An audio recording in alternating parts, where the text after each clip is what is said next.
გამარჯობა, ეთერშია სოლიდარობის სტუდია და გადაცემას გაუძღვები მე, დავით ახვლედიანი. ჩვენი სტუმრები არიან პარტია სოლიდარობა მშვიდობისთვის თავმჯდომარე მიხეილ ჟღენტი და გენერალური მდივანი თემურ ფიფია. მოგესალმებით ბატონებო, მოგესალმებით სტუდიაში. მადლობა მოწვევისთვის. ბატონო მიხეილ, მოდით თქვენი დავიწყოთ. პარტია, უშუალოდ თქვენ, როგორც თავმჯდომარე, ბრძანდებოდით თელავში, მორიგი წლისთავი იყო გეორგიევსკის ტრაქტატის. სოციალურ ქსელშიც იყო სხვათა შორის გამოხმაურება.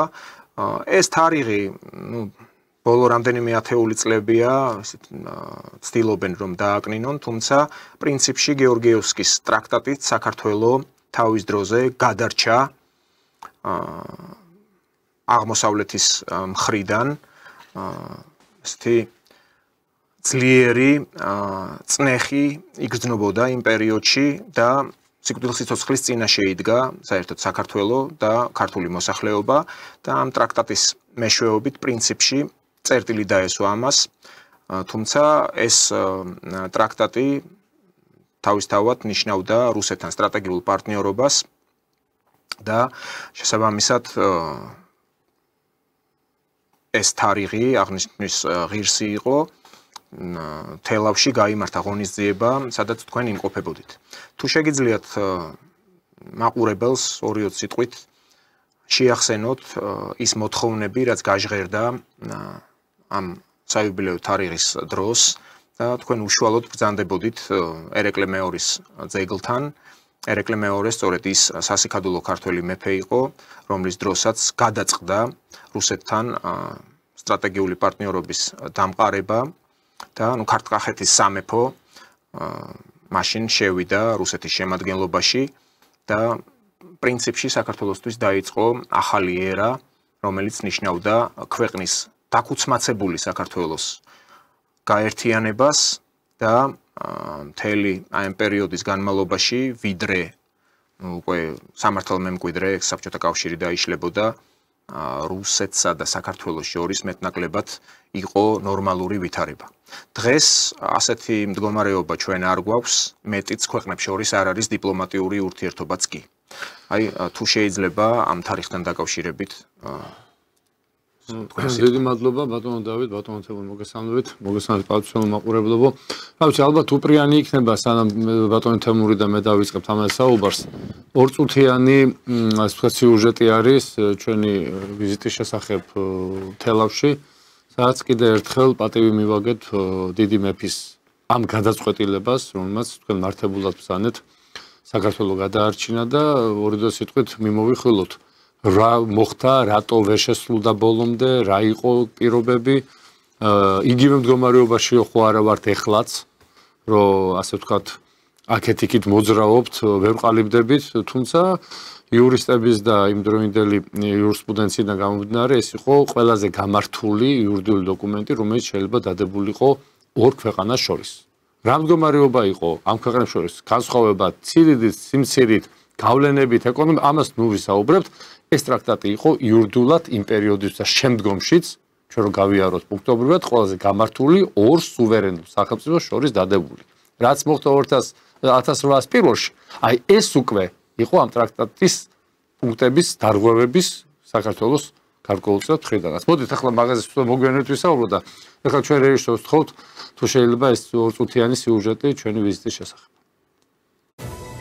4 აგვისტოს ქართლ-კახეთის სამეფოსა და რუსეთის იმპერიას შორის გეორგიევსკის ტრაქტატის გაფორმებიდან 242 წელი გავიდა. ამ მოვლენის მნიშვნელობა მე-18 საუკუნის საქართველოსთვის საკმაოდ მრავალმხრივია. იმ პერიოდში ქართლ-კახეთის სამეფო უმძიმეს პოლიტიკურ გამოწვევებს აწყდებოდა სპარსეთისა და ოსმალეთის მხრიდან, რაც ქვეყნის სახელმწიფოებრიობასა და ქრისტიანულ იდენტობას სერიოზულ საფრთხეს უქმნიდა. ამ ვითარებაში მეფე ერეკლე მეორემ, როგორც შორს მჭვრეტელმა სახელმწიფო მოღვაწემ, მიზნად დაისახა მართლმადიდებლურ რუსეთთან დაახლოება. გეორგიევსკის ტრაქტატი, რომელიც 1783 წელს ძველი სტილით 24 ივლისს გაფორმდა, სწორედ ამ პოლიტიკური ხედვის განხორციელება იყო.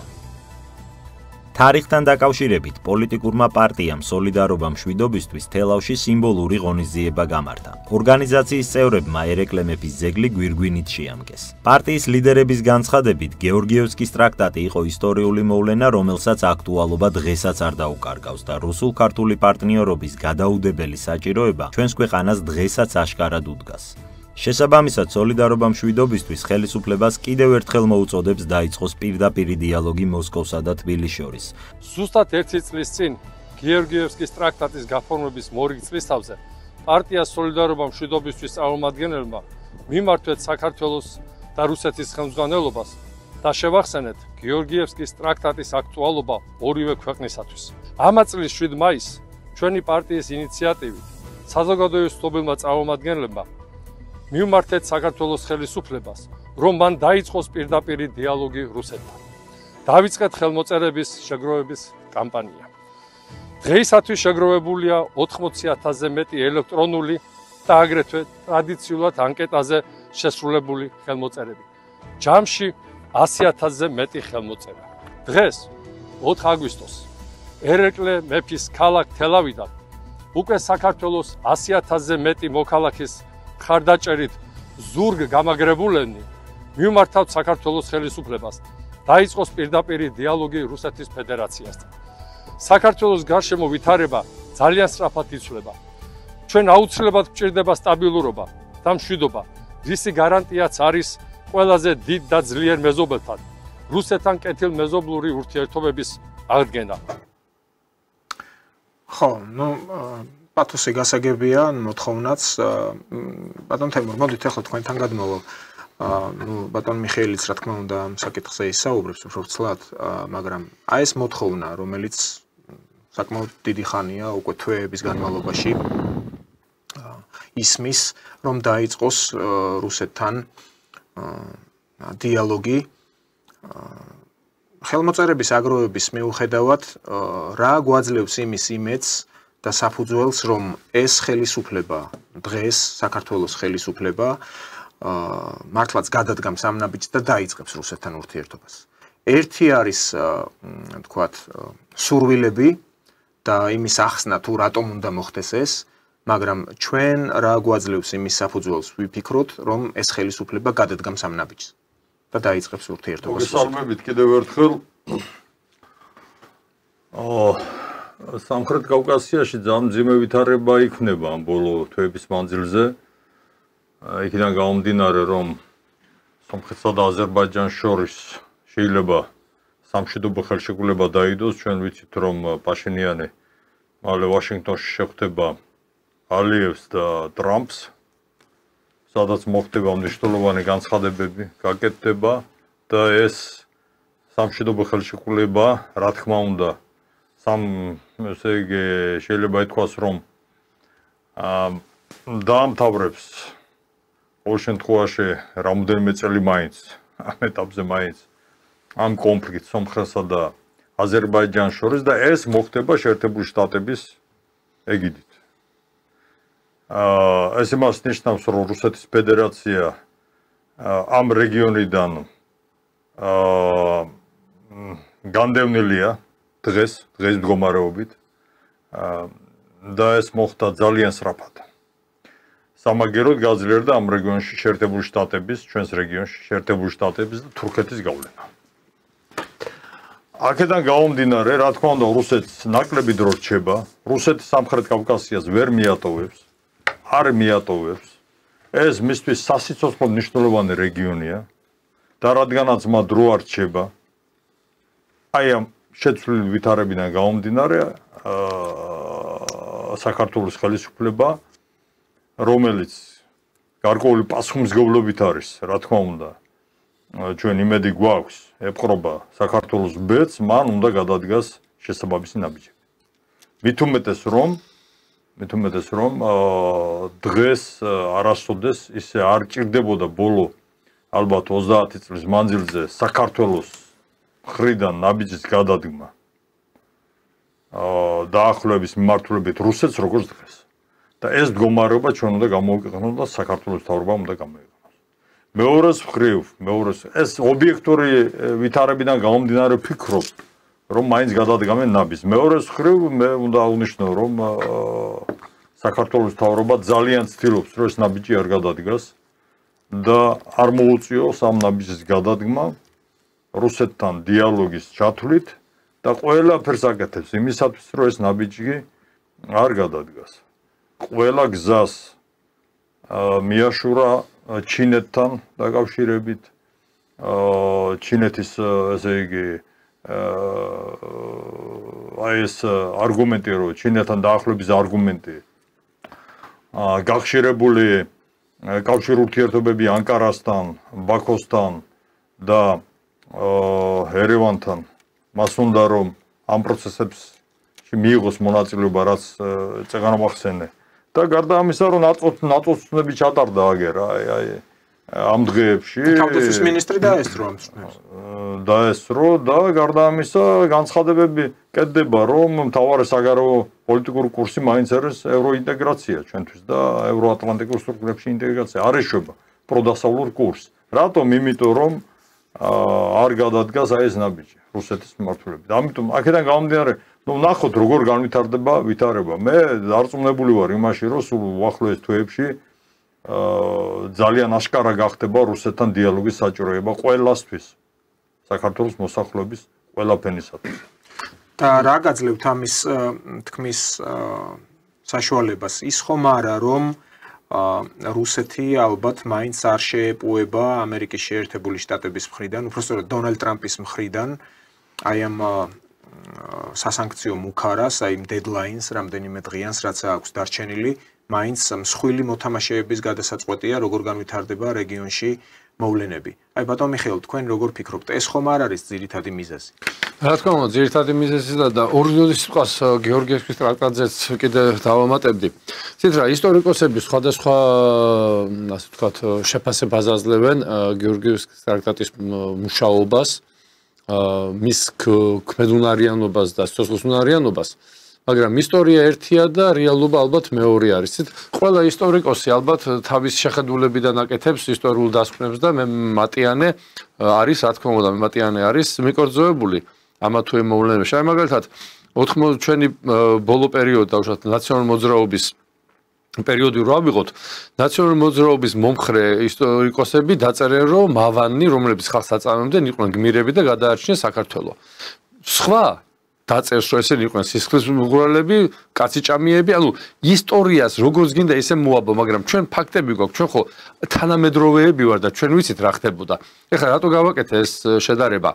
80 ბევრჯერ არის საუბარი, რომ საქართველოს უღალა და რუსეთმა 96-95 წლის, ასე ვთქვათ, ბრძოლაში, მაგრამ მოდით ვთქვათ ესეთი რამ, 83 წლიდან საქართველოს დიდი სულნათი მეფის და სამწუხაროდ დიდი მეფეების და დიდი ხალხის, დიდი ადამიანის შვილები ხშირ შემთხვევაში ვერ არიან ისეთი ყოჩაღები, როგორც მათი მშობლები და როგორც ამობენ, მათზე ისვენებს ბუნება, შვილებზე ისვენებს ბუნება, ხო? რა ხდებოდა? ხო არ იყო ის, რომ ჩვენი ხელისუფლება იმ დროინდელი საქართველოს ხელისუფლება, მეფისწულები, გერები, ერეკლეს გერები ეძებდნენ ასე ვთქვათ ხარდაჭერას. ზოგი თურქეთში ჩადიოდა, ზოგი ირანში ჩადიოდა, ზოგი თავის თავს თავაზობდა ძმები. რაც ახლა ხდება. ხო, აი მე იმიტომ ვთქვი, რომ ჩვენ მაშინაც ჰქონდა ეს პრობლემა, ვერ ჩამოვყალიბდით სამწუხაროდ. აი ამ გადასახედიდან ისტორია მეორდება მოგეხსენება და ჩვენ ვერ ჩამოვყალიბდით. ამ ტრაქტატს მივყოლოდით ნაბიჯ-ნაბიჯ, ხო? არ იყო ის ერთსულოვნება, იმ რუსეთს ვერ დაინახა ის ერთსულოვნება და მივედით კატასტროფულ მდგომარეობამდე, რომელიც იყო 1800 წელს და რომელიც გიორგი მე-12-ს ბევრჯერ გვითქვამს, დააწერია ის ყოვლად სახელმწიფოებრიობასთან საერთოდ გაკარებული რო არ იყო ესეთი წერილი. თუ არ მეთანხმებით, მითხარით, ხო? და გადაგვარჩინეს ფიზიკურად. იქ რამდენიმე კვირაზე იყო ლაპარაკი, ამინდი იყო ცუდი, მაგრამ პავლე პირველის პერიოდი. კი ბატონო, ამინდი იყო ცუდი, მაგრამ აქედან მეფემ ძალიან თხოვა, რომ მე დაგახმართ ხარურემს და გაუზარდა კვების რაციონი. მოკეთ კვირეებზე იყო ლაპარაკი, იმ დონეზე იყო ქვეყანა უკვე გაუბედურებული ამ ლეკიანობით და შიდააშლილობით. ისე რატომ მიიყვანეს აქამდე? 1883 წლიდან 1817 წელი რატომ მიიყვანე? შე რატო არ მიყევი ამ ასე ვთქვათ ხელშეკრულებას? აი მე უბრალოდ დეჟავიუ მაქვს იმისი რაც ახლა ხდება. საქართველოში მე მახსოვს 200 წლის თავი რო აღინიშნა, რამხელა ზარზეიმი იყო, 83 წელი იყო და მოგეთ ჩამოსულები იყვნენ დელეგაციები. ეს მემორიალიც გვახსოვს. სოფლიო საბჭოთა კავშირის ყველა რესპუბლიკიდან და დღეს ჩვენ რას ხედავთ? სამწუხაროდ თუცები შეიძლება გამისწორეთ ან მომწერეთ, ჩვენი პარტიის გარდა არავის არ აუღნიშნავს ეს დღე. სამწუხაროდ არც საქართველოში და არც რუსეთში.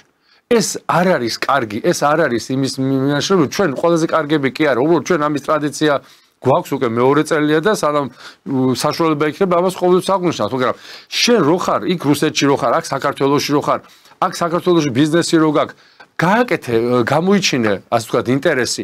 ეს ხო ისტორიული ფაქტია. კარგი დავანებოთ თავი, შეიძლება ვიღაცას არ მოწონს. ნეგატიურად მაინც შეაჯამე. ნეგატიური შეფასება მაინც მიეცი, ხო? საერთოდ ხსენება არ იყო გეორგიევსკის ტრაქტატის.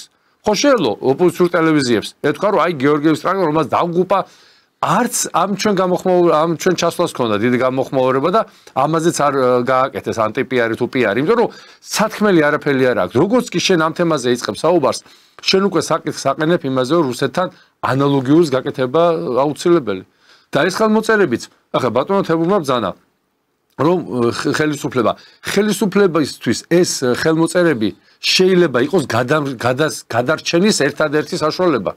იმ მოცემულ მდგომარეობაში, როდესაც აღმოჩნდები ძალიან მძიმე ვითარებაში. თორე არ არის მარტივი სიტუაცია. ახლა პაშინიანი, ალიევი ჩადიან ამერიკის შეერთებულ შტატებში.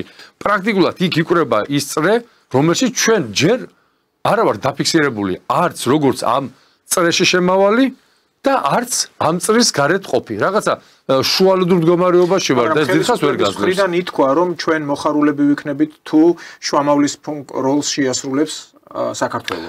თუმცა აი უკვე დაანონსებულ შეხვედრას ტრამპთან. მეც მოხარული ვიქნები ამის, თუმცა ჩვენი ძალები უნდა განსაზღვროთ და როდესაც არის ორი შენი მეზობელი, რომელსაც შენთან შეიძლება გარკვეული პრეტენზიები მე გაუჩნდეს და ჩართული ამერიკის შეერთებული შტატები და ჩართულია თურქეთი, ღმერთმა ქნას მე ვწდებოდა და საქართველოს ხელისუფლება საქართველოს მისცენ იმის უფლება დიდმა ბიძიებმა, რომ ჩვენ გავხდეთ შუამავლები. მაგას აჯობია, მაგრამ ამ ეტაპზე სამწუხაროდ ამას ჩვენ ვერ ხედავთ.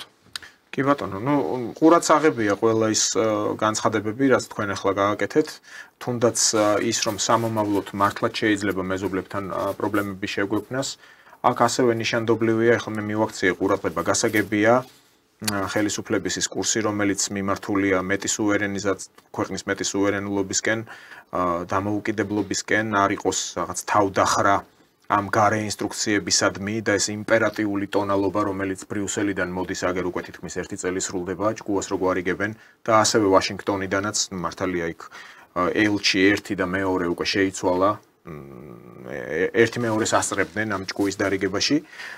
თუმცა აი ახლა მაგალითად იყო შეხვედრა თურქეთის დელეგაციასთან ეკონომიკის მინისტრის დონეზე და იქ გაიჟღერა კვლავ ანაკლიის თემა. ახლა ანაკლიის საკითხი ჩვენ ვიცით რისთვის არის საჭირო, პორტი თუ აშენდა და განვითარდა, შუა დერეფნისთვის არის რასაკვირველია. მაგრამ მაინც და მაინც თურქეთის დელეგაცია რატო ფიგურირებდა ამ პორტის განხილვის საკითხში იმ დროს, როდესაც ანაკლიას უყურებს უკვე ოჩამჩირეში რუსეთის მიერ დაწყებული და ალბათ უკვე დასრულებული სამხედრო ბაზის თემა. ხომ არ არის აი ამ ნატოს წვრთნების გარდა ინტერესი, რომ თუ კი დაალაგდა აქ რეგიონში ურთიერთობა გეოპოლიტიკური, ბატონმა თემურმა ბრძანა, რომ თურქეთის ინტერესი არის გაზრდილი, ისევე როგორც ამერიკელების ინტერესი. ხომ არ შეიძლება მე მოხდეს ისე, რომ თუნდაც ვიხილოთ შავი ზღვის პარტნიორობაზეა ბევრი აქცენტები გაკეთებული, სომხეთიც კი, რომელიც შავი ზღვის აუზის ქვეყანა არ არის, განისაზღვრა, რომ ის თურმე არის შავი ზღვის აუზის ინტერესის წარმომადგენელი. ხო და ხომ არ აღმოჩნდება ისე, რომ მე ანაკლიაში რაღაც სამხედრო თურქეთის სამხედრო საზღვაო ფლოტის რაღაც გრიფები. ანუ თქვენ რა ბრძანებთ, რომ ამერიკის შეერთებული შტატები ახლა შემოდის თურქეთის ეგიდით? თქვა მაგაში არის. რა თქმა უნდა. არა, ანტირუსული რკალი იქნება. რა თქმა უნდა. შეერთებული შტატების გავლენის გაზრდა, მაშინ როცა დაპირისპირებულია რუსეთთან და ჩვენ ვიცით, რომ ეს დაპირისპირება ძალიან ღრმა არის. შეერთებულ შტატებსა და რუსეთს შორის, ევროკავშირსა და ნატოსსა და რუსეთს შორის საერთოდ ჯამში და ნატოს გავლენა რო ძლიერდება თურქეთის სამხრეთ კავკასიაში. და შეერთებული შტატების გავლენა ეს ქმნის გარკვეულ სახიფათო ვითარებას რუსეთის ფედერაციასთან რუსეთის ფედერაციისთვის. ჩვენ რა თქმა უნდა მშვიდობას მივესალმებით სომხეთსა და აზერბაიჯანს შორის ვისი ეგიდიც არ უნდა იყოს სისხლის ღრა უნდა შეწყდეს. თუნდაც ამერიკის ეგიდიც რო იყოს და თურქეთის ეგიდიც. მაგრამ მეორე მხარეცაა ამ პროცესებს. აი ეს მხარე რომ შეიძლება აქ შეიქმნას ანტირუსული რკალი, რომლის მონაწილეც შეიძლება გახდეს საქართველო. აი ჩვენს შუამავალი უნდა გავხდეთო. მხოლოდ შუამავალი აზერბაიჯანსა და სომხეთს შორის. თუ იმ პროცესების მონაწილე, რომელიც შეიძლება იყოს ანტირუსული პროცესები, ანუ სამხრეთის მხრიდან რუსეთისთვის სტრატეგიული მათ შორის სამხედრო პოლიტიკური საშიშროების შექმნის, საფრთხის შექმნის პროცესში თუ მიიღო საქართველოს მონაწილეობა, რომლის მაღალი ალბათობაა, მაშინ რა თქმა უნდა რუსეთსა და საქართველოს შორის ურთიერთობების აი ეს არც მშვიდობა, არც ომი, უფრო მშვიდობა ვიდრე ომი, რაც დღეს არის და ეს საქართველოს ხელისუფლების დამსახურება, ეს მდგომარეობა შეიცვლება. და რუსეთი უფრო კონკრეტულად დააყენებს თავისი ინტერესების დაცვას სამხრეთ კავკასიაში და მათ შორის საქართველოს წინაშე, იმიტომ რომ სომხეთში მას არ ყავს, არც აფხაზეთი და არც სამხრეთ ოსეთი. სეპარატისტული რეგიონები სომხეთში რუსეთს არ ყავს. და ამ ბერკეტებს ის ვერ გამოიყენებს სომხეთში. იმისათვის რომ თავისი გავლენები სომხეთში ისევ გააძლიეროს. ხომ? კი ბატონო. აი ეს მდგომარეობა რუსეთს სამხრეთ კავკასიაში. ეს მათი პასუხისმგებლობაა. რატომ მოხდა ასე? და მე იმედი მაქვს, რომ კონკრეტულად გამოჩნდება რაღაც პროცესები განვითარდება თვითონ რუსეთში. აი რატომ მოხდა ასე, რომ სამხრეთ კავკასიიდან მე არ მინდა ესეთ სიტყვები ვიხმაროთ, რომელიც აი დაუშვათ აი.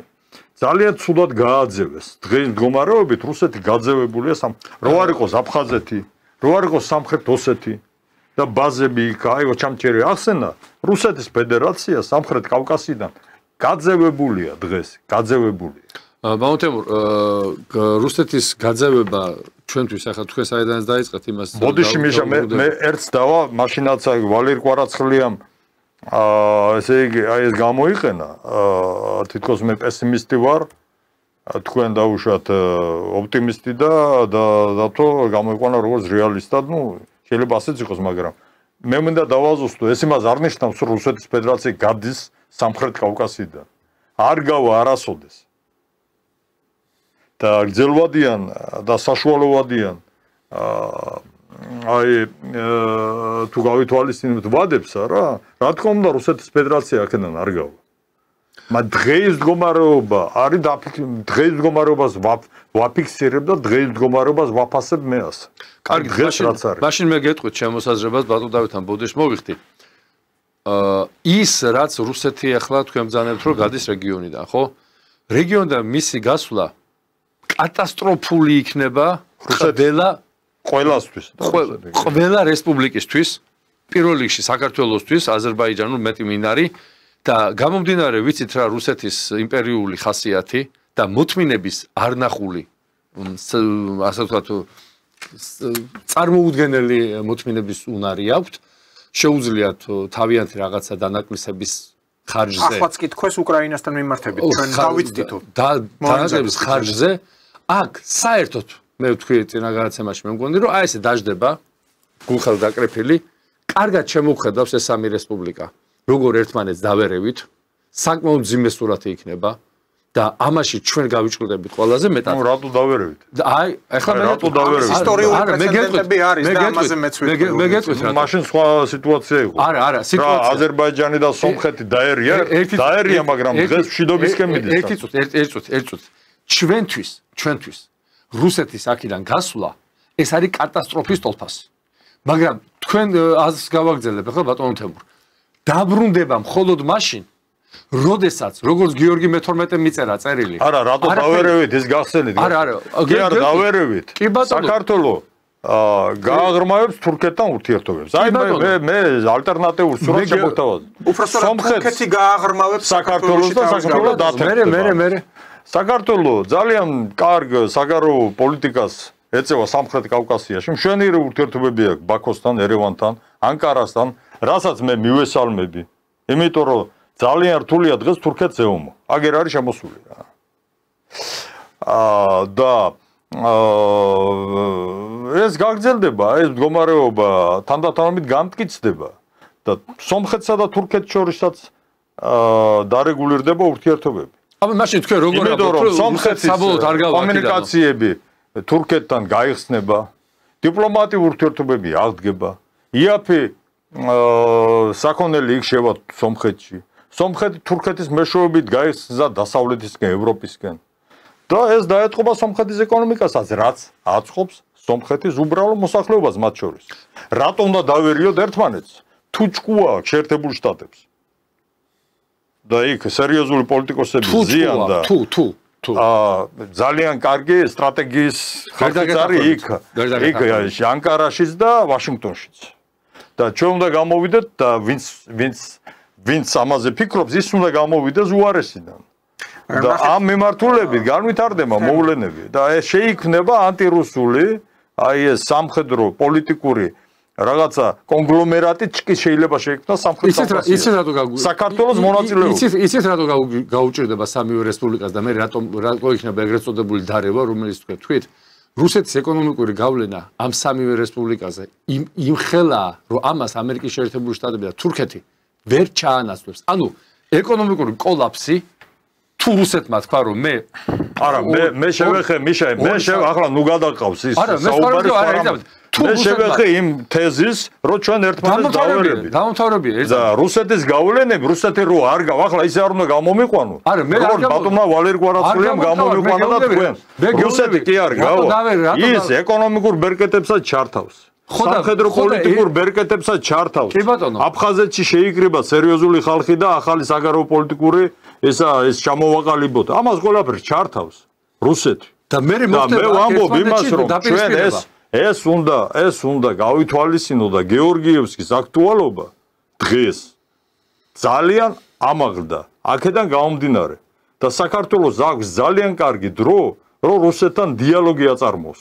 პირდაპირ თავისი ინტერესების გათვალისწინებით მათ შორის ცხინვალის რეგიონთან და აფხაზეთთან დაკავშირებით. ამის თქმა მინდა. მეტი არაფერი. მე დავაკონკრეტებ მაშინ ჩვენი მთავარი ამოცანა აი ამ ხელმოწერების აი ამ კამპანიის წამოწყების იყო ის რომ საქართველოს ხელისუფლება შეიარაღებულიყო იმ მანდატით როგორც ჩვენ პირველ შეხვედრაზე ვთქვით და საქართველოს ხელისუფლებას ეჩვენებია დასავლეთისთვისაც და აღმოსავლეთისთვისაც და ჩრდილოეთისთვის რომ საქართველოში 250 იქნება თუ 170 გრძელდება კიდე ხელმოწერები ეს აი 100 აღარ არის ადრე რო იყო ხო მეთანხმებით ამიტომ უფრო მეტი გაბედულობისკენ უნდა წავიდეთ თორე კიდე ერთხელ ვიმეორებ ვინც იცის რუსეთის ხასიათი რუსეთის მენტალობა და მის იმპერიული აზროვნება და იმპერია და რუსი არ მალავს ამას ჩვენ აღმოჩნდებით უკიდურესად ეკონომიკურ სერიოზულ კოლაფსში და ეკონომიკურად გაჭირებული რეგიონი სამი რესპუბლიკა ავიღოთ თუ სამი ქვეყანა ის მე ერთმანეთს უნდა წაართვა საარსებო საშუალება ამ მე რო ვთქვი რომ ერთმანეთს დავერევით მეთქი მე ეს ვიგულისხმე ამერიკის შეერთებული შტატები აქ არ ჩადებს იმის მეათედსაც კი რაც რუსეთს შეუძლია ასე ვთქვათ ეკონომიკური ბერკეტები ჩართოს და შექმნას აქ პრობლემები ამავდროულად აგერ პოლონეთში ახლა იწყება ძალიან დიდი წვრთნები რომელშიც 40000-მდე პოლონელი ჯარისკაცი უნდა იყოს 20000 უნდა დაემატოს იმას რა ქვია კიდე ნატოს ჯარები იქ აბრამსები მოკლედ მთელი ინფრასტრუქტურა და მე გეთანხმებით აქ ხო პრობლემა შეექმნება რუსეთს აი კავკასიაში ანალოგიური პრობლემა შეექმნება დასავლეთი ბელორუსიის საზღვართან და უკრაინის თემაც იქნება ცოცხალი და კიდე აღმოსავლეთში და აზიის ქვეყნებში კიდე ამერიკის შეერთებული შტატები რას მოიმოქმედებენ ეგ ღმერთმა იცის ანუ ჩვენ მივდივართ სადამდე რომ საქართველოს დღეს აქვს შანსი რაც ორივე მგზანე და გეთანხმებით აი ამ სიტუაციაში აღმოჩნდეს ავანსცენაზე ძალიან მომგებია და დაადასტუროს თავისი ერთგულება საკუთარი ინტერესების და არა რამდენიმე კლანური კორპორატიული ინტერესების რომელიც კავკასიაში უკვე 35 წელია შემოსულია ეს არ არის დღევანდელი ხელისუფლების პრობლემა. ეს არის ის პრობლემა, რომელიც 30-32 წელი მზადდებოდა და მე კარგად მახსოვს დემირელის განწყობა 95 წელს, როდესაც თურქეთში რო იყო დელეგაცია საქართველოსი პირდაპირ უთხრა პარლამენტის მაშინდელ სპიკერს, რომ რადგინდა რუსი კაციო, რუსი კაცი გაუშვა, რუსი კაცი იგულისხმებოდა ჯარისკაცზე. თურქი კაცი, კაი ჯარისკაცი არისო. ანუ ეს იდეა მე ყველას გაგება შემილია. თურქეთს თავის ინტერესები აქვს. აზერბაიჯანს თავის ინტერესები აქვს. სომხეთს თავის ინტერესები. ჩვენ ვისი ინტერესები გვაქვს? ჩვენ ყველას ინტერესები გვაქვს. ყველას ჩვენ უნდა მომემსახუროთ. ეხლა ერთხელ ჩვენ თავს მომემსახუროთ და ვთქვათ, რომ არ მაინტერესებს თქვენი ინტერესები. ჩემი ინტერესია რუსეთთან ვიყო კარგად. და ეს უნდა იყოს გადადგმული ნაბიჯი ყოველგვარი უკან მოხედვის გარეშე და ყოველ წინაპირობებზე ასე. ეს ქართულ ოცნებაზეა დამოკიდებული მთლიანად. ძალიან ქართულ ოცნებაზე პირდაპირ შემიძლია გითხრათ რა ბატონო თემო და ბატონო ძალიან ცუდი სცენარისკენ წავალთ. მე იმის მეშინია რომ ერთჩვენია დღეს რუსეთმა არ თქვას რომ აბა ძმებო მიხედეთ თქვენ თავს და აგერ თურქეთს ჩაგაბარებს აგერ ამერიკას და რაჩის დაიჭერთ. მე ვნახავ და იმ კავკასიას როგორმე გაამაგრებს იმ ჩრდილოეთ რომ აქედან არ გადავიდეს იარაღი და ფული. რა ვიცი, მე ამ საფრთხეს ხედავ. საკმაოდ სერიოზულად. დანარჩენი ახლა მერთვაქას მე ვწდებოდე და ყველანი ვწდებოდეთ და უფრო კარგად იყოს საქმე. ხო, ну, ლოგიკა არის ბატონ მიხეილ თქვენს ნათქვამში, ნაწილობრივ მე დაგეთანხმებით კიდეც, თუნდაც იმ გაგებით, რომ იქიდან გამომდინარე ახლა მეტნაკლებად რუსეთის ისტორიასაც ვიცნობ, რუსეთს არ ეჩქარება არსად. შესაძლოა მართლაც იყოს, ვთქვათ, პესიმიზმი, ნარევი განცხადება, რომ რუსეთი აი კავკასიას კარგავს, რუსეთი კავკასიიდან განდევნეს, მე ასე ჩემი პირადი აზრია, მთლად ასე არ უყურებ, შესაძლოა მან უბრალოდ პოზიციურად დათმოს დროის გარკვეული მონაკვეთი. ეს შესაძლოა იყოს თუნდაც საუკუნის მეოთხედი, ანუ 20-25 წელი. უბრალოდ მის დასავლეთ საზღვრებთან არის უფრო ეგზისტენციალური საკითხი, რომელიც რუსეთის ისტაბლიშმენტში მიიჩნევა როგორც ეს ეგრეთ წოდებული უკრონაციონალიზმი, რომელიც საბოლოოდ უნდა ამოიშანთოს. და ეს ალის ვაიდელი, რომელიც ავსტრიის ყოფილი საგარეო საქმეთა მინისტრი იყო, ну გასაგებია რომ ის ვთქვათ, გადასახლდა რუსეთში ჩასახლდა, ასე ვთქვათ, მაგრამ საკმაოდ კარგი მინიშნება გააკეთა იმ ევრობონზების მისამართით, რომელმაც თქვა, რომ წაიკითხეთ თუნდაც მალადაია გვარდიაო. ანუ უკრაინულ ნაციონალიზმთან პრობლემა რუსეთს ჰქონდა ოდითგან. ხო და იქიდან გამომდინარე რომ რუსეთს ღია აქვს ეს საკითხი, თან მოდის დიდი წნეხი დასავლეთიდან, აი სულ რაღაც რამდენიმე საათიც არ არის გასული, რაც დასრულდა პუტინისა და ამერიკის სპეცწარმოადგენლის სტივ ვიტკოფის შეხვედრა. 3 საათს გაგრძელდა ეს მოლაპარაკებები, აქ საუბარია რუსეთი დათანხმდება თუ არა უკრაინაში თავისი აი ამ შეტევის შეჩერებას, როგორც ტრამპმა თქვა, იქ დედლაინზეა ლაპარაკი, რომ რამდენიმე დღე აქვს დარჩენილი, სხვა წინააღმდეგ შემთხვევაში დაუწესებს უფრო მასშტაბურ სანქციებს რუსეთს. ხო და რუსეთმა თუ ჯერ კიდევ არ გადაწყვიტა და არ მოაგვარა დასავლეთ ფრონტზე თავისი ეს ეგზისტენციალური პრობლემა, აი ბატონმა მიხეილმა ახსენა, რომ პოლონეთი უკვე იწყებს დიდი წვდომების შემზადებიან. დღეს ასევე რუსულ მედიაში იყო ინფორმაცია, თან სხვათა შორის დასავლეთში ნერვიულობენ ამაზე, რომ რამდენიმე დივიზიის შექმნას იწყებს 20,000-დან 100,000 კაცამდე. ეს პატარა სახუმარო საქმე არ არის. ხლა ისინი ყოველთვის ჟონგლიორობენ, აპელირებენ, რომ აი რუსეთმა ამ ომში დაკარგა ამდენი ადამიანია, ანუ ამ ევროპელების ტვინებზე მუშაობენ, ასე ვთქვათ, რომ უი თუ რუსეთში ჯარისკაცები და ოფიცრები იხოცებიან, ეს კატასტროფაა რუსეთისთვის. ამათ არ ახსოვთ, რომ უბრალოდ ჟუკოვმა მილიონი ადამიანი ჩააწვინა მხოლოდ ბერლინის სასაღებად. აქ არის მთავარი მათთვის მოგება. რკინის მცველი ექნება კოდური დასახელება აი ამ და მცველი რატო ევროპას არ წმუნდებენ რუსეთი გადმოვა შეტევას და რუსეთის შემოვა უკრაინაში რკინის მცველი იმიტომ დაარქვეს 60,000-იან კონტინგენტს და ეს გაგრძელდება წლის ბოლომდე. და აი კავკასიასთან მიმართებით მე უბრალოდ დავასრულებ რომ გამოგზავნოს ჩემი აზრი, შესაბამისად რუსეთმა შეიძლება აიღოს პოზიციური ეგრეთ წოდებული პაუზა. ანუ მე ადრეც მithქვამს რამდენიმე გადაცემებში უბრალოდ არ მინდა ისე გამოვიდეს რომ მე გენერირებას ვახდენ ჩემი სუბიექტური აზრისას. თუმცა იქიდან გამომდინარე რომ ასევე კარგად ყოველ შემთხვევაში სტუდენტობის პერიოდში ჩემი ინტერესის საგანი იყო თუნდაც რუსეთ-თურქეთის ომები ანუ ეს თემა მithქვამს არაერთხელ რომ 12 ჯერ იომეს რუსეთმა და თურქეთმა. აქედან უმეტესწილად ანუ 10 ჯერ მოიგო რუსეთმა. იქ ყაიმებიც დასრულდა. რუსეთში ძალიან კარგად ესმით თურქეთი. რუსეთში ისიც კარგად ესმით რომ თურქეთი არის ნატოს წევრი ქვეყანა, რომელსაც აქვს რეგიონში ყველაზე დიდი არმია. მაგრამ აი ეს როგორც უკრაინელებთან მიმართებით იძახიან რომ პირველ საფუძვლები არის ამოსაშანთი უკრაინული ნაციონალიზმის. მათ ძალიან კარგად ესმით რომ ამერიკელებზე ნატოში კონტრიბუციის გარდა თურქეთს მთავარი მისია აქვს თურანი.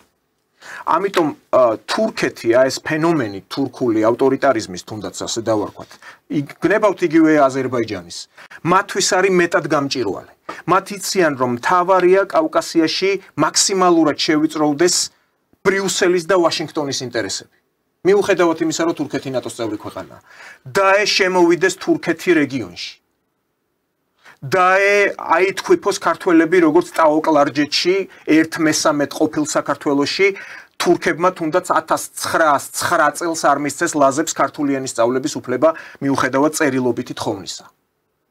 და იქ დღეს ქართულად აი ჩვენებურებს ეძახიან შემორჩენილია ეს ქართული კილოკავი, მაგრამ ქართული ცნობიერება აღარ არის. მაგრამ იგივე ტერიტორიაზე, რომელიც ოდნავ უფრო დიდი იყო, ანუ მესამედი იყო, ხო, ტაოკლარჯეთი. აქ რუსეთის წიაღში ჩვენ შეგვინარჩუნდა ენა, ლიტერატურა, მამული საქმე ყველაფერი შეგვინარჩუნდა. ქართული ტელევიზია მივიღეთ, ქართული რადიო მივიღეთ, სტამბები მივიღეთ. წერა-კითხვა თავიდან სკოლა არ იყო 801 წლამდე. სკოლა არ იყო და ოჯახებში, ახლა არ მინდა რაღაცეები ჩვენ თავადებზე ლაპარაკი კიდე რა. 1832 წლამდე დასავლეთ საქართველოში ტყვეთაყიდვა იყო. რაზე მე ლაპარაკი? რუსების ადგილზე უარეს ვიზავდი. კი, დავასრულებ უბრალოდ. აქედან გამომდინარე, ხედავს რა რუსეთი რომ არ არის რეგიონში ძალიან მარტივი ანგლოსაქსების ინტერესების განდევნა. ესაც თქვათ პირდაპირ ჩვენ დღეს საქართველოს ანგლოსაქსების საბანკო სისტემის ქვეშ არის. ანუ აი ზეგ არის წლისთავი 2008 წლის ომის. დაიწყო თუ არა ეს საომარი მოქმედებები ეროვნული ბანკის განცხადება გაკეთა თუ არა ბატონი ხაზარაძე მამუკა და TBC ბანკი პირველი იყო რომელმაც წამებში შეაჩერა ტრანზაქციები. ანუ რუსული ტანკი რო შემოსულიყო რუსთაველზე პირობითად პირველი მთელი ქართველი ხალხის დანაზოგით კონცენტრირებული თანხებით ხაზარაძე გაიქცეოდა ლონდონში. ნუ დაახლოებით ისე როგორც მენშევიკები გაიქცნენ მთელი ქართული. რა განსხვავება მენშევიკებს და ხაზარაძეს? ხო და აი მე იმას ვამბობ რომ რუსეთი შესაძლოა იმას უფრო შეეგუოს რომ თურქებმა და აზერბაიჯანელებმა ნუ პირობითად ვიძახი შთანთქონეს სომხები და ქართველები. ანუ გენეტიკურ დონეზე კი არა მენტალურად ვიძახი. აი როგორც თქვენ ამბობთ რომ ვაჭრობა დაიწყო სომხებს პაშინიანი ასე აზროვნებს. აი ზოგადად ლიბერალები ასე აზროვნებენ რომ იცი რა ეს მოდი ეს ერთი თაობა ან ორი თაობა კომფორტულად ვიქნებით. თურქულ აირანს დავლევთ. კი ბატონო რა. უფრო მეტი პროდუქტი შემოვა, სომხები უფრო კარგად იცხოვრებენ. მაგრამ სომხები ზუსტად ისე იცხოვრებენ როგორც აი ვუდრო ვილსონმა რომ მოზომა სომხეთის ტერიტორია და სომხები თურქეთის ტერიტორიაზე ყველგან ცხოვრობდნენ. თუმცა შემდეგ მიიღეს გენოციდი. ბოლოდავით ერთ რეპლიკას და მე 1915 წელს თემურს მას ვთქვათ. ერთ რეპლიკას გეტყვით. თუ ეს ვარიანტი მოხდა ღმერთად დაიფაროს, ჩვენ ისე 600.000 დავჩებით, გარანტირებულად გეუბნებით. ისე 600.000 დავჩებით და ისე მე მოგვიწევს მუხლებზე ფოფხრით მისვლა. და თქვენ ეს მოხდება. აქეთკენ მივიდივართ. თქვენ არ ფიქრობთ რომ რუსეთი შეიძლება მშვიდად ამასაც კი ელოდებოდეს?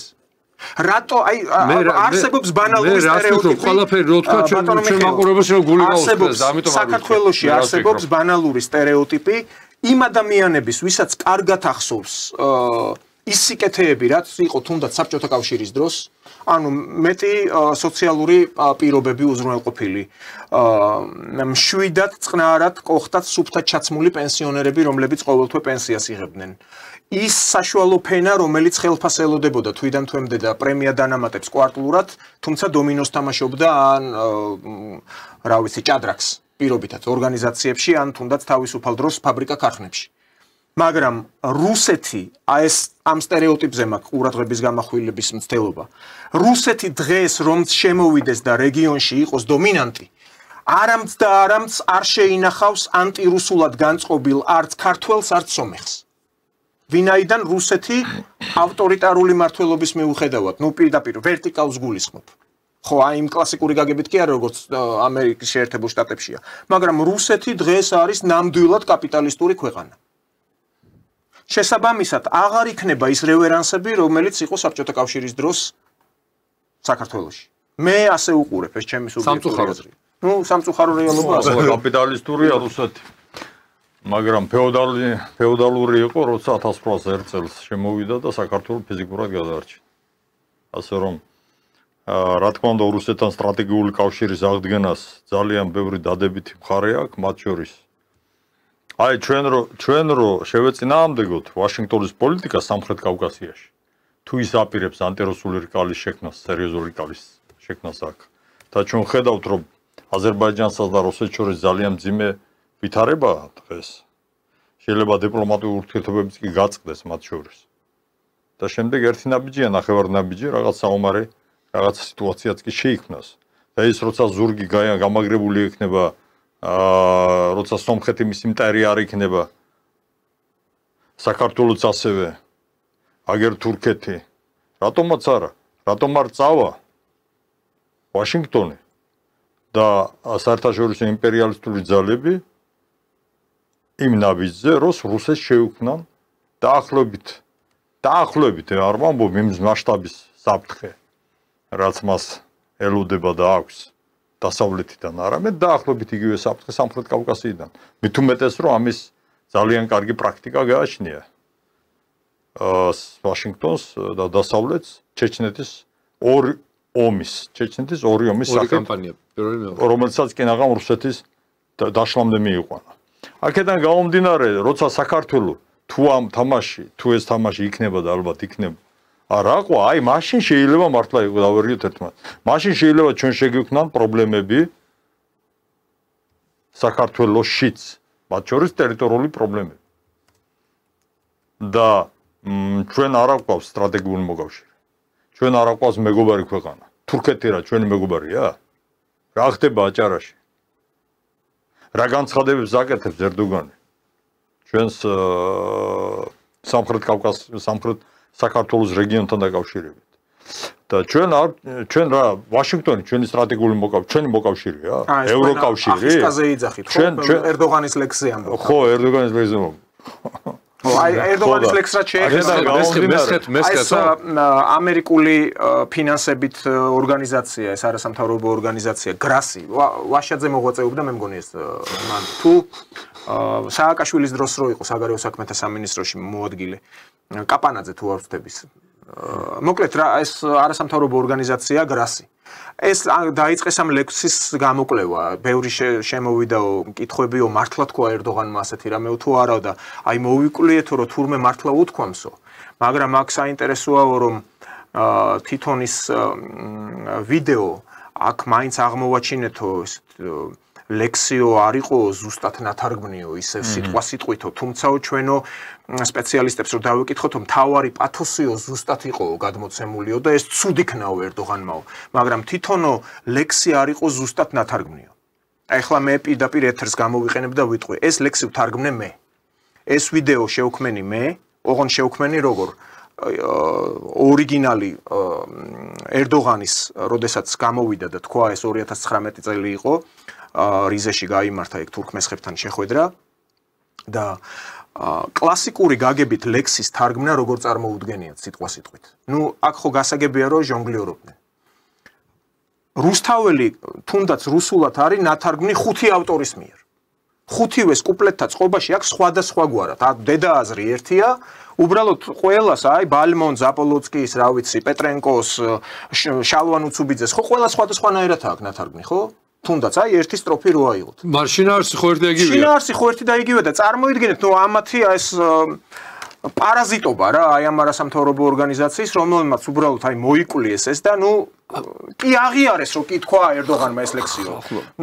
ჩვენ ბატონო დავით, ჩვენ შეფასებებში ესენი პარაზიტები არიან, ესენი არსებობენ ამით. ამ ქვეყანის გაუბედურებით არსებობენ. და ახლა რო თქვა მე რო ბოლომდე ვთქვა, რასაც ვფიქრობ, ძალიან მინდა რომ ჩვენი ტელემაყურებლების და მსმენელების ნერვების გაუფრთხილდეთ, თორე აქ რა შეიძლება დატრიალდეს. იმის ნახევარი მე თემურმა რო ვთქვათ, აქ იქნება ძალიან სხვა სიტუაცია. ძალიან ცუდ მდგომარეობაში ვართ. როცა საქართველო კიდე აკეთებს იმას, რომ საფრთხის წინაშე აყენებს ტერიტორიულ მთლიანობას.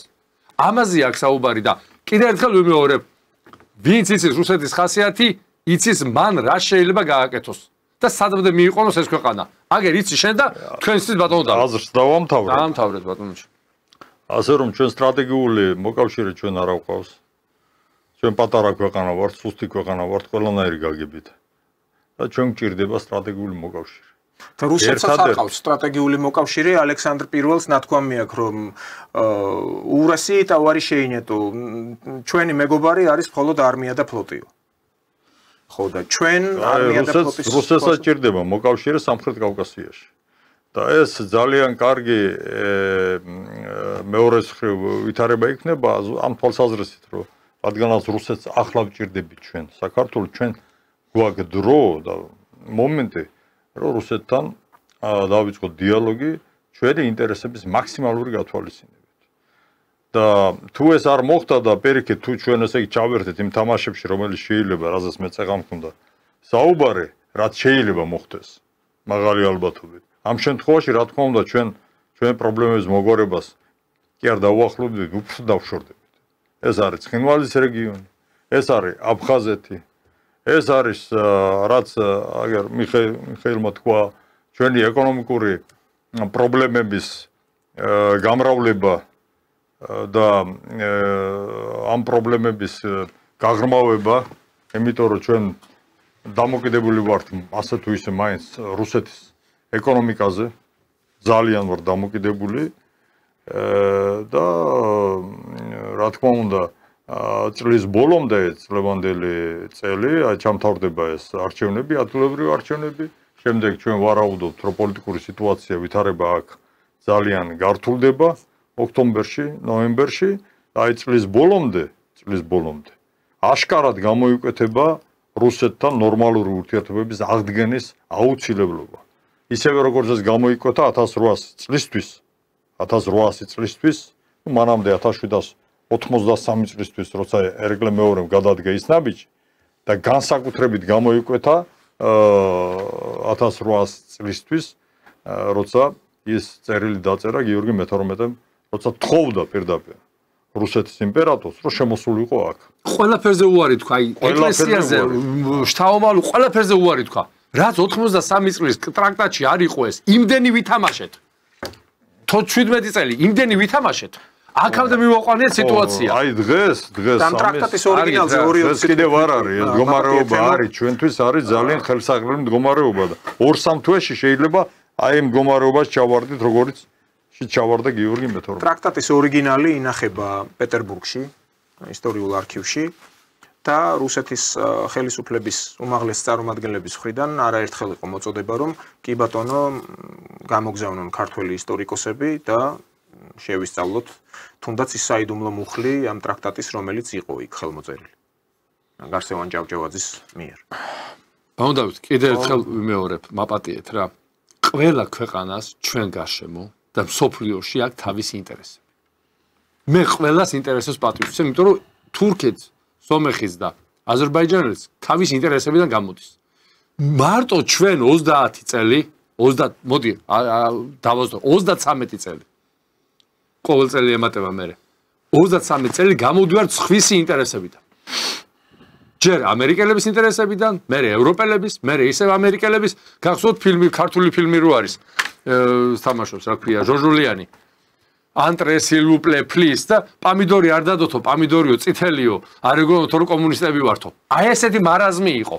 და მარაზმი ხო ითო რომ მეორდება. მარაზმი და პოლიტიკა არის მოდასავით. პიჯაკი 52 წელს გადაღებული ფილმი და 92 წელს გადაღებული ფილმში ერთ და იგივე პიჯაკებია, სამღილიანი. და ბატონ მიხეილ, თქვენ რადგან მარაზმში ვართ, მარაზმში დავარქოთ ყოველ რადგან ფილმი ახსენეთ, მე მინდა უბრალოდ გამოვიყენო ეთერი. სამძიმარი გამოვხატო დიდი რეჟისორის, უდიდესი რეჟისორის, გენიოსი კაცის ელდარ შენგელაიას გარდაცვალების გამო და მიუსამძიმროთ ოჯახს ამ დიდი დანაკლისის გამო. და აქვე დავამატებ სხვათა შორის მაყურებელმა ალბათ შესაძლოა ნაწილმა იცის, ნაწილმა არა. ელდარ შენგელაიამ სწორედ დაამთავრა ეგრეთ წოდებული ვგიკი, საკავშირო კინემატოგრაფიის ინსტიტუტი, რომელიც არის ერთ-ერთი სერიოზული სასწავლებელი და ყველა ის ქართველი უძლიერესი შემოქმედი რეჟისორი ელდარ შენგელაია, აბულაძე, რეზო ჩხეიძე, თენგიზ აბულაძე, რეზო თაბუკაშვილი და თენგიზ აბულაძე ვგიკი მე მგონი არ დაამთავრა, თუმცა მერაბ კოკოჩაშვილმა დაამთავრა ასევე ვგიკი და მე თავადაც მქონდა ლექციები, უბრალოდ მე ვესწრებოდი ლექციებს ვილგელმ პიკის 3 ნომერში არის ეს ცნობილი ინსტიტუტი, მაღალი დონის მსოფლიოში განთქმული ინსტიტუტი და სწორედ იქ სხვადასხვა კლასები იყო გერასიმოვის, რომის, რა ვიცი, ან ცნობილი რეჟისორების, რომლებსაც ქონდათ ეს თეორიული უდიდესი ცოდნა, რომლებმაც ასევე აი ჩვენ ქართულ რეჟისორებს სტუდენტობის დროს მიაწოდეს ეს ცოდნა და სწორედ ამიტომაც ეს ერთ-ერთი ამან განაპირობა ქართული ნიჭის, ასე ვთქვათ, მაღალ დონეზე, ასე ქართული ფილმების და ქართული ფილმის ფენომენი არსებობს, როგორც ასე ვთქვათ. ქართული საბჭოთა ფილმის ფენომენი არსებობს. დასავლეთში და ელდარ შენგელაია იყო სწორედ ამ გიკის კურსდამთავრებული, ეს უბრალოდ აღნიშნვის ღირსია. მე შეუძლია ქართული ფილმი საბჭოთა პერიოდში ჩამოყალიბდა და იმის შემდეგ დაინგრა და განადგურდა. როცა საბჭოთა ხელისუფლება არ არის 30 წელი, სად არის ქართული ფიზიკურად არ არსებობს. ჩვენ თარგმანები ყველა რეჟისორი, რომელიც ჩამოთვალეთ თქვენ, ახლა ახალგაზრდებს არ შევეხებ. ყველა წავიდა იმ ხელისუფლების წინააღმდეგ, რომელმაც დაბადა აი ეს გენიალური ქართული ყველა აბსოლუტურად. კიდევ არ ჩამოთვალეთ ვიღაცები თქვენ, ლანანა ღოღობერიძე მაგალითად, რომელიც დღეს არა მხოლოდ იმ წყობის წინააღმდეგ წავიდა, რომელმაც ის შვა, არამედ მთლად დადგა აი ამ ულტრალიბერალური ანტიქართული ძალის გვერდით. ეს ცალკე საკითხია, შეიძლება გადაცემაც კი მიუძღვნათ ამას. ცალკე საკითხი, ესეთი უსიამოვნო, ასე ვთქვათ, მაგრამ სიმართლე უნდა ითქვას. რაც შეეხება ოქტომბრის არჩევნებს, რომელიც ადგილობრივ არჩევნები, რომელიც მოდის. ჩვენ რატო საუბრობთ საერთოდ, რატო ვეხებით ამ პრობლემებს? ყოველთვის ჩვენ ყურადღების ცენტრში არის საქართველოს მოსახლეობა. მათი მდგომარეობის გაუმჯობესება არის ჩვენი მიზანი. როცა ჩვენ ვსაუბრობთ რუსეთთან ურთიერთობების აღდგენას, დიალოგს, ეს დაკავშირებულია საქართველოს მოსახლეობის ინტერესებთან. ეს გაუმჯობესებს ჩვენს ეკონომიკურ მდგომარეობას, გაუმჯობესებს სოციალურ მდგომარეობას საქართველოში. ეს ჩვენ საშუალებას მოგცემს, რომ გავიდეთ უფრო ადვილად რუსეთის ბაზარზე. მოვიპოვოთ ენერგომატარებლები უფრო იაფად და ასე შემდეგ და ასე შემდეგ. აი ამიტომ საუბრობთ ამაზე. და ჩვენ ძალიან ვწუხართ, რომ ოქტომბრის არჩევნები აგერ ცხვირწინ არის და ქართული ოცნება სოციალურ საკითხებს საერთოდ არ ეხება. საერთოდ არ ეხება. აი მთავარი ბატალიები მაინც თბილისში გაიმართება ერთ-ერთი. ნუ ასე ალბათ. და აქ მთავარი მაინც არის ის სოციალური პრობლემები, რომელიც თბილისში. ძალიან ბევრი არის მშიერი ხალხი თბილისში, რომელსაც ძალიან უჭირთ ფასები ჩვენ ხედავთ რომ მატულობს კვების პროდუქტებზე, მაღაზიებში, ბაზარში და აი ამას უნდა მიაქციოს ყურადღება ქართულმა ოცნებამ. დიახ, ეს გარანტირებულად იმარჯვებს, იმიტომ იმარჯვებს რომ ოპოზიცია გაიხლიჩა და ასეთ საჩუქარს მოკავშირე თუ გაუკეთებდა ქართულ ოცნებას, როცა ნაწილი ოპოზიციისა ბოიკოტს აცხადებს, ნაწილი მონაწილეობს არჩევნებში, აქედან გამომდინარე, რომ ოპოზიცია არის უფრო შერცხვენილი საქართველოს მოსახლეობის თვალში და უფრო დისკრედიტირებული, ბევრად უფრო ვიდრე ქართული ოცნება, სწორედ ამიტომ იმარჯვებს ქართული ოცნება. მაგრამ ეს არ ხსნის სოციალურ პრობლემებს, რომელიც არსებობს ქვეყანაში. ეს არ ხსნის იმის ალბათობას, რომ ოქტომბრის შემდეგ, ოქტომბერშივე უკვე დათო აქ პოლიტიკური ვითარება გაუარესდება. და ევროკავშირი და ვაშინგტონი ყველაფერს გააკეთეს იმისთვის, რომ ეს მოხდეს სავიზო რეჟიმის აღდგენის ჩათვლით. და თუ ამ შემთხვევაში რუსეთის ფაქტორი ისე როგორც იყო გათვალისწინებული წინა საპარლამენტო ბოლო საპარლამენტო არჩევნებზე და ნურავინუ დამარწმუნებს იმაში, რომ რუსეთის ფაქტორმა არ იმუშავა, რომ აქ სისხლისღვრა არ იყო და აქ არ გამოვარდნენ, როგორც არჩევნების შემდეგ. აი მშვიდობის შენარჩუნების რუსეთის ფაქტორმა. კი, მან იმუშავა მაშინ. იქ ამერიკელებმა იცოდნენ კარგად, დასავლეთმა აქ ნაბიჯი მარცხნივ, ნაბიჯი მარჯვნივ და რაღაცა მოხთარიყო, ტყვია გავარდნილიყო, ღმერთ დაიფაროს. იქ რუსეთის მხრიდან იქნებოდა ძალიან ქმედითი ნაბიჯები. და 2 და 3 კვირაში კი არა. აი დაუყოვნებლი მოხდებოდა ეს ამბავი და ამის მე რამდენჯერმე ჩვენ ნათქვამი გვაქვს ეს რუსეთის მედიაშიც და ქართულ მედიაშიც. აი ეს ფაქტორი იყო. ეს ფაქტორი არ უნდა გამოვაცალოთ ახლა რუსეთს. ანუ რუსეთმაც არ უნდა მიხუჭოს თვალი.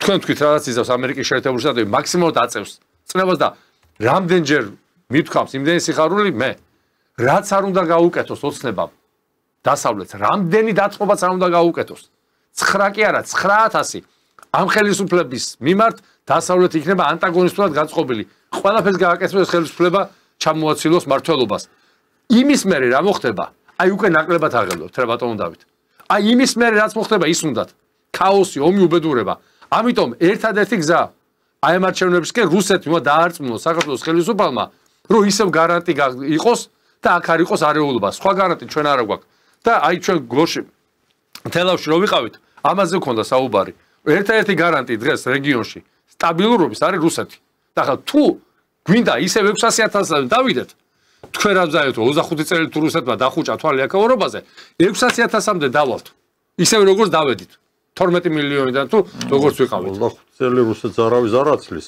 არა ვიცი რომ არ აცლის მაგრამ ვიცი მაგრამ ყოველდღიურად საქართველოს დემოგრაფიული მდგომარეობა რა დღეშია ვერ ხედავთ ვითარდება ძალიან აი ეს სოფლიოში ის პროცესები რაც